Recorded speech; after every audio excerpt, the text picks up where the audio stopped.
Bien, amados hermanos, la bendición de Jehová es la que enriquece. Esa es la bendición de Jehová en esta tarde, la que podemos experimentar, y es el gozo del Señor el que es nuestra fortaleza. Y podemos clamar a Él. ¡Aleluya! Bienaventurado el hombre que pone en Jehová su confianza, dice, en cuyo corazón están sus caminos, atravesando el valle de las lágrimas. ¡Aleluya! Jehová está con su pueblo todos los días. ¿Cuántos dicen amén? ¿Sabe que es bueno proclamarlo? Jehová está con nosotros. Dilo, Jehová está conmigo, Jehová está con nosotros. Dile al que está a tu lado, Jehová está con nosotros. Gloria al Señor. Tal vez lo hace con un saludo. Gloria a Dios. Es una tarde bendecida porque nosotros podemos exaltar a Dios, y es una tarde bendecida porque podemos clamar al Rey de Reyes y Señores, Señores, y sabemos que Él nos escucha. Pero es una tarde bendecida también porque tengo el gozo de tener junto a nuestra familia, junto a nuestra iglesia, tengo el gozo de presentar a un querido, amado amigo, hermano de todos los años, de todos los tiempos. Es hijo de esta iglesia, está con nosotros junto a su esposa, y la presentaré ahora en esta tarde. Y quiero aprovechar la oportunidad no solamente para presentarlo como hijo de esta iglesia, como amigo, que hemos sido amigos en las buenas y en las malas, en los momentos de servicio, en los momentos de cuidar el templo, en los momentos de ir a la Villa Benjamín, de recoger escombros, en los momentos de todo, en los momentos de la zona, en los momentos de los jóvenes. Tantas experiencias puedo contar, pero es un placer el poder verle desarrollar como pastor también, porque está pastoreando en una de las iglesias bautistas importantes de la provincia de Santiago de Cuba, y es uno de los pastores de influencia también se ha convertido en un pastor de influencia de Santiago, un pastor de influencia de diferentes lugares y de otros niveles. Y Dios lo ha llevado también a ministrar las almas en diferentes áreas donde hay necesidad. Pero en esta tarde quiero presentarles otra vez entre nosotros a Yusniel Pérez Montejo junto a su esposa Dayana. Pónganse en pie ahí, pónganse en pie los dos ahí, miren.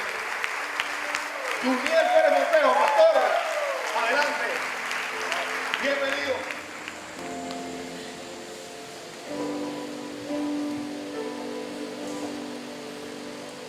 Tremendo desafío. Yo estoy casi sin palabras, sin poder hablar prácticamente estoy. Para mí es un tremendo gozo estar aquí con ustedes después de 10 años sin predicar en mi iglesia madre. Y tengo muchísimo gozo de poder estar aquí compartiendo. ¿Sí? ¿Cómo estoy? La lengua enredada. Tengo muchísimo gozo de poder estar aquí compartiendo con ustedes. La alegría de verles cantar. Y recordaba en una ocasión al pastor Abel que me decía en la Villa Benjamín, la iglesia estaba celebrando un 14 de febrero. Y él miraba la iglesia y se volteó, yo estaba al lado de él y me dijo, esta es una iglesia que celebra la vida cristiana. Y yo ahí sentado oyendo a la iglesia cantar con el gozo que lo hacía, pensaba en esas palabras de que esta es una iglesia que celebra la vida cristiana. Y gloria a Dios por el pastor Deiner y el trabajo que está haciendo entre ustedes y el gozo que también les imprime. Y en el desarrollo del culto escuchaba a diferentes hermanos hablar en las oraciones, en la administración también de la alabanza.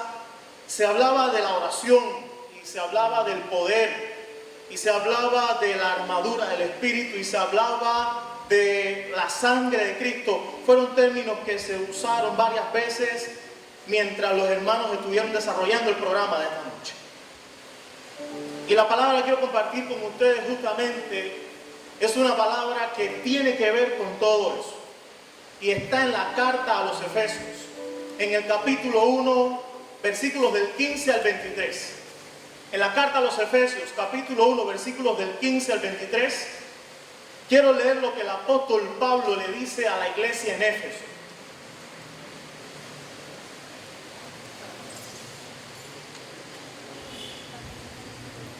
Mientras lo buscan, Les mando un fuerte abrazo a todos. Hay mucha gente aquí que me conoce de hace muchísimos años, pero también tengo el gozo de decir que hay muchos que no me conocen. Y digo que tengo el gozo de decir que hay muchos que no me conocen porque eso es una señal del crecimiento y la evolución de la iglesia. Efesios capítulo 1, versículos del 15 al 23. ¿Lo tienen? Y dice: por esta causa también yo, habiendo oído de vuestra fe en el Señor Jesús y de vuestro amor para con todos los santos,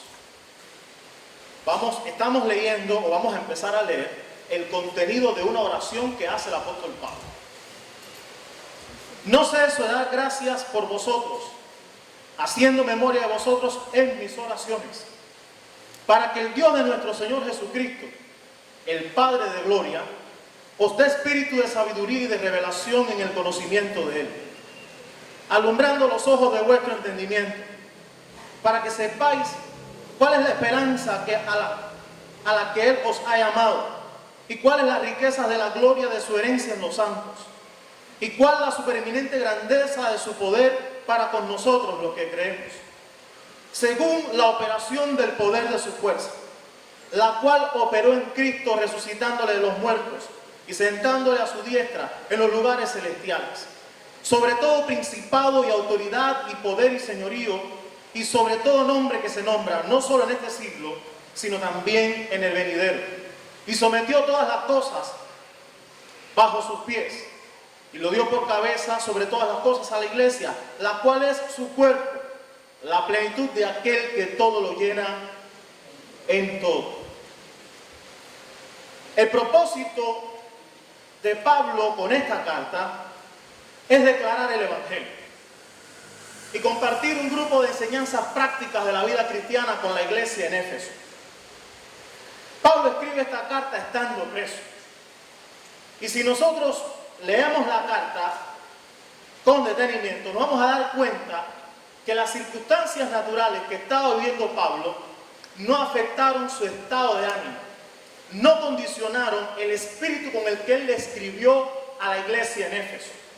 Algunos le llaman a esta carta la reina de las epístolas, otros le llaman la carta del gozo, por cómo el apóstol Pablo habla tanto del gozo en esa carta y convoca a la iglesia en Éfeso a gozarse en el Señor, a regocijarse en el Señor, a deleitarse en el Señor. Lo cual nos deja ver que el apóstol Pablo no estaba siendo condicionado por su condición de aflicción como preso, sino que él se había erguido por encima de eso y en su condición de hijo de Dios estaba disfrutando de la comunión con Dios, y eso era lo que afectaba y condicionaba su estado de ánimo, y era lo que él le comunicaba a la iglesia en Éfeso.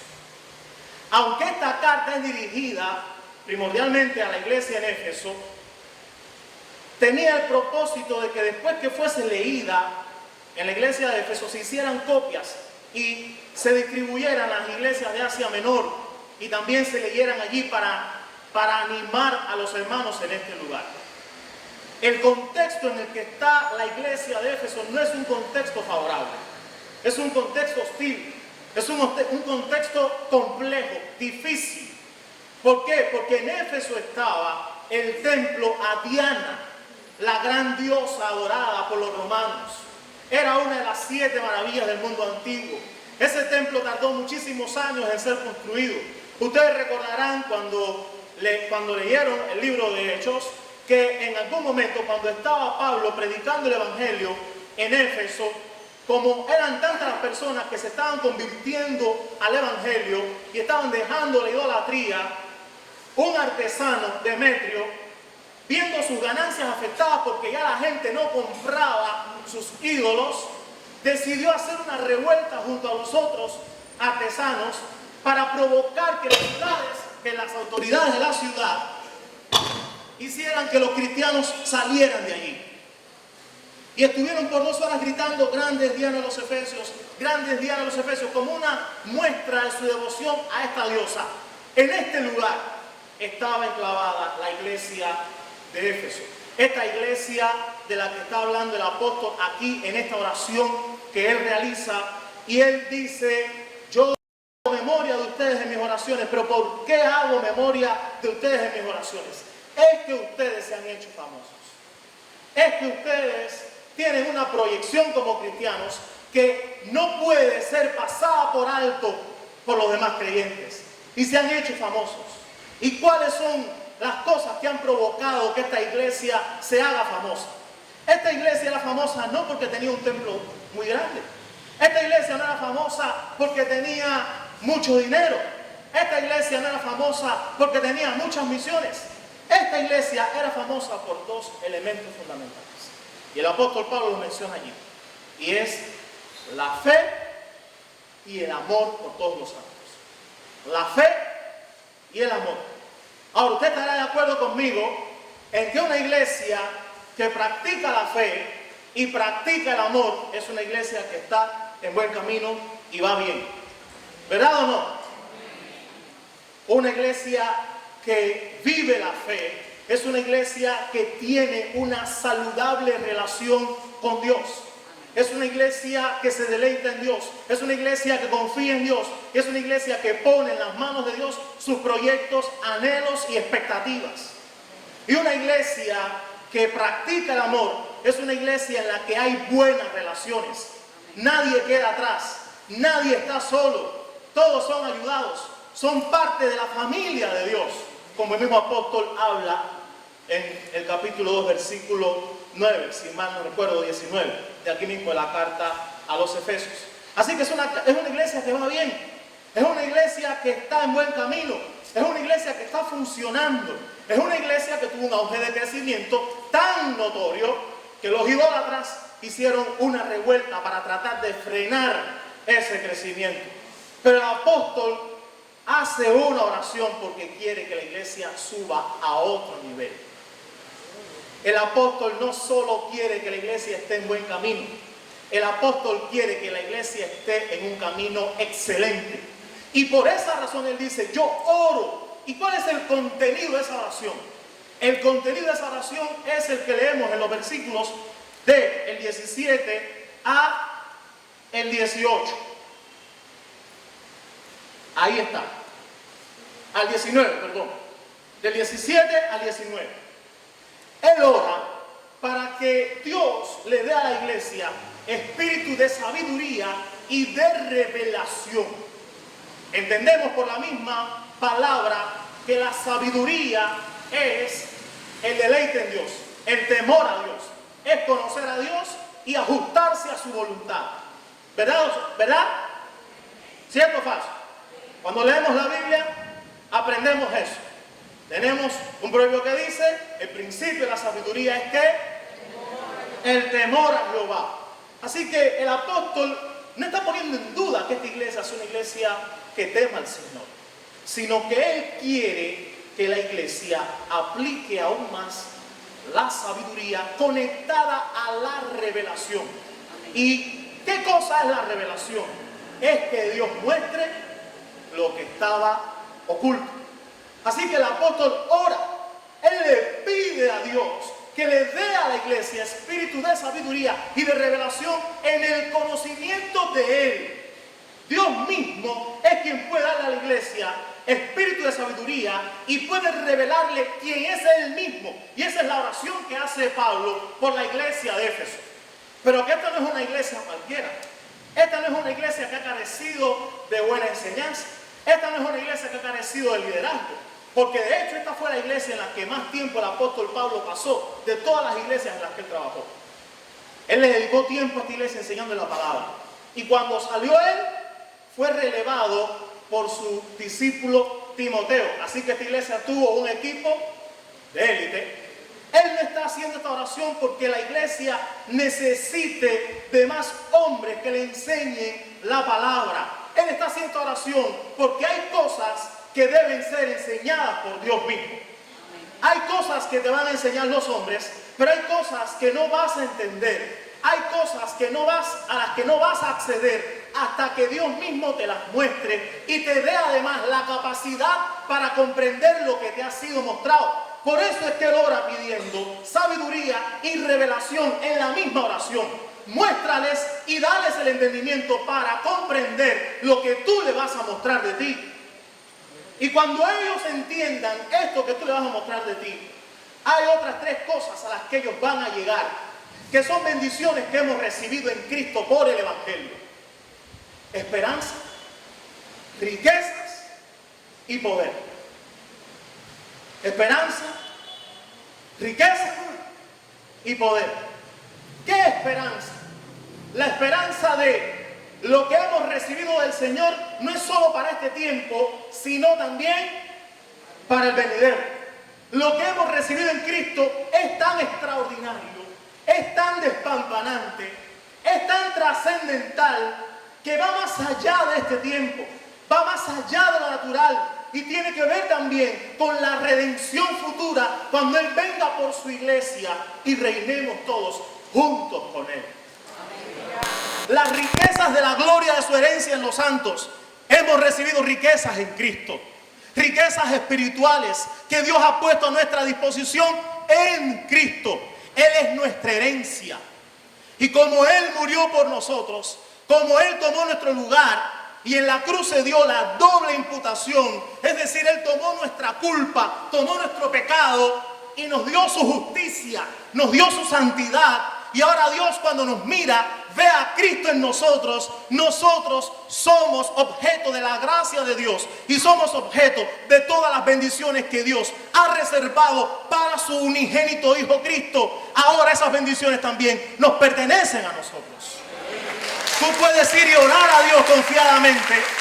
Tú puedes ir y clamar delante de Dios con la certeza de que eres aprobado por Dios, que Dios va a escuchar tu oración y que Dios te va a responder conforme a las... se me fue el texto de la cabeza. El texto de Filipenses. Ese texto es famosísimo, ayúdame. Él te va a responder conforme a sus riquezas en gloria. ¿En quién? En Cristo Jesús.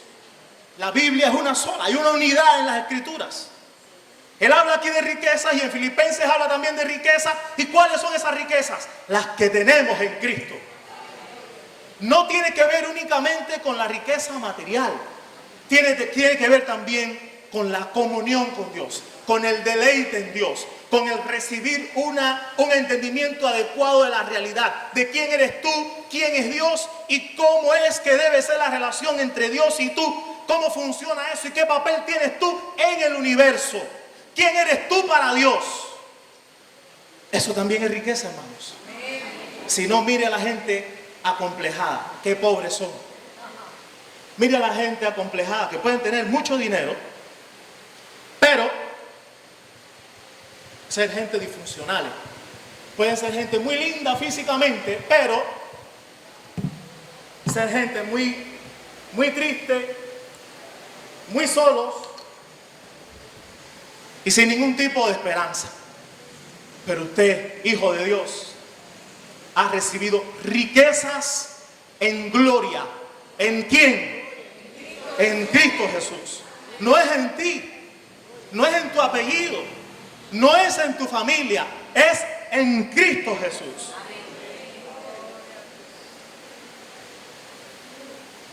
Luego tenemos la tercera cosa a la que podemos llegar cuando comprendemos lo que Dios revela de sí mismo, y es el poder. El poder. ¿Qué poder es el que obra en ti? ¿Es el poder de tus capacidades? ¿Es el poder de tu intelecto? ¿Es el poder de tu masa muscular que has desarrollado en el gimnasio? ¿Es el poder de tu atractivo físico? ¿Es el poder de tus relaciones? ¿Cuál es el poder con el que tú cuentas para proyectarte en la vida? ¿Cuál es el poder con el que tú cuentas para enfrentar a las huestes espirituales de maldad y salir victorioso?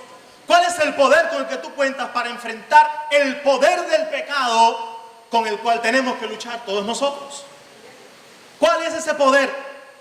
Pablo, a mí me encanta esta porción a mí me encanta la carta de los Efesios. Me gusta muchísimo el pensamiento de Pablo en sentido general. Pero esta porción me encanta porque veo que hay tanta profundidad ahí. Veo que es toda una galaxia lo que hay en esos 8 versículos. Él da el contenido de su oración, como les dije, en el versículo 17 al 19.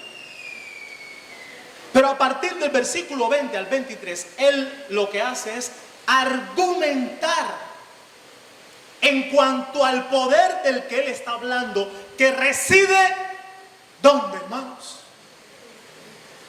¿Que reside dónde? Según el texto. Él dice, versículo 19, y cuál la supereminente grandeza de su poder para con nosotros los que creemos, según la operación del poder de su fuerza. ¿Dónde es que está ese poder? Según podemos ver así en el contexto del texto. ¿Dónde? En nosotros. En nosotros. Hemos recibido esperanza, hemos recibido riqueza, todo esto en Cristo. Nos sacamos el premio grande con Cristo nosotros, hermanos. Hemos recibido esperanza, hemos recibido riqueza y hemos recibido poder. Usted no es un cristiano desposeído. Usted no es un sin tierra. Usted no es un pie descalzo. ¿Recuerdan las novelas esas? ¿Las recuerdan? No se haga. Yo sé que usted ve novelas. Los sin tierra, los pies descalzos. Usted no es nada de eso. No por sus posesiones materiales, no por lo que usted tenga en usted naturalmente, sino por lo que Dios le ha dado en Cristo. En usted reside el mismo poder que resucitó a Cristo de los muertos. Ese es el poder que actúa en ti. Ese poder que resucitó a Cristo de los muertos lo hizo ascender a los cielos y lo sentó a la diestra del Padre y gobierna sobre todo principado, potestad, señorío y autoridad. Él es la autoridad suprema. Ese poder que le da autoridad suprema a Cristo es el poder que actúa en ti, cristiano. Así que cuando el diablo venga a ti,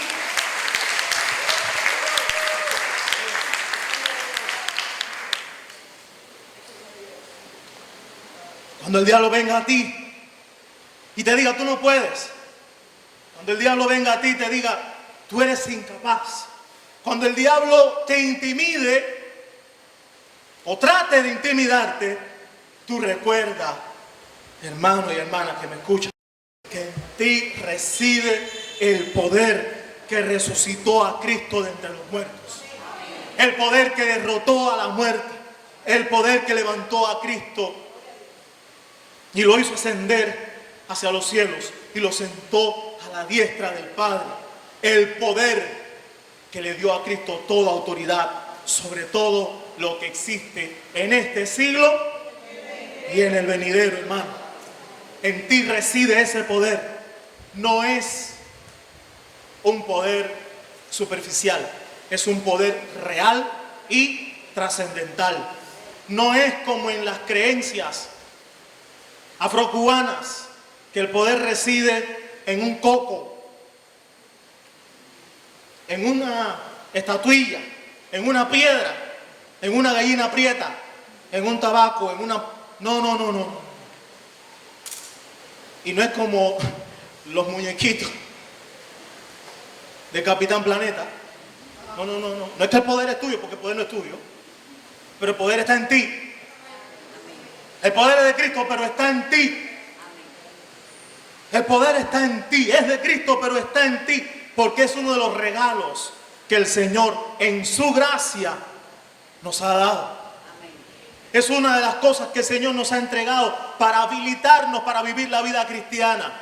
Para que cuando estés solo en tu casa, sudando, luchando contra el pecado y te sientas débil, recuerdes que en ti habita el poder que resucitó a Cristo de entre los muertos. Para que cuando el temor venga a ti, porque no sabes qué hacer en una situación determinada, recuerdes que en ti habita el poder que levantó a Cristo de entre los muertos. Para que cuando recibas amenazas de tu jefe, poseído y engreído en su puesto, tú recuerdes que en ti reside el poder que resucitó a Cristo de entre los muertos. Y que Él es quien reina. Y que ese jefe tuyo que se cree algunas cosas, Él no se manda, Cristo lo manda. y al final Él le pedirá cuentas.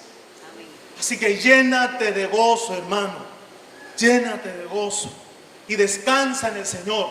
Llénate de gozo y deleítate en el Señor.